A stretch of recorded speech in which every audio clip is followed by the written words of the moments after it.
خبر شامل کرتے ہیں ٹوبہ ٹیکسنگ سے، جہاں پر ہمارے سی ای او ذوالفقار صبح کی رپورٹ کے مطابق ضلع کونسل ہال ٹوبہ ٹیکسنگ میں ڈی پی او ٹوبہ ٹیکسنگ رانا عمر فاروق اور ڈپٹی کمشنر ٹوبہ عمر جاوید کی زیر صدارت محرم الحرام کے دوران عمر کمیٹی ممبران کے کردار کو سراہنے اور چہلم حضرت امام حسین رضی اللہ تعالیٰ عنہ کے حوالے سے ضلع یمن کمیٹی کی میٹنگ منعقد ہوئی، جس میں پاکستان تحریک انصاف کے مرکزی نائب صدر Chaudhry Muhammad Ashfaq, M P S Saeed Ahmed Saeedi, in charge C T D Toba D S P Mahmood Haroon, A D C G Tanveer Murtaza, assistant commissioner Toba Rizwan ul Haq پوری،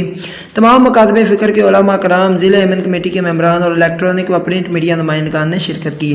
دوران میٹنگ ڈی پی او ٹوبہ رانا عمر فاروق، ڈی سی ٹوبہ عمر جاوید چودھری محمد اشفاق اور M P S Saeed Ahmed Saeedi نے محرم الحرام 2020 کے دوران ضلع یمن کمیٹی ممبران کے کردار کو سراہتے ہوئے انہیں خراج تحسین پیش کیا۔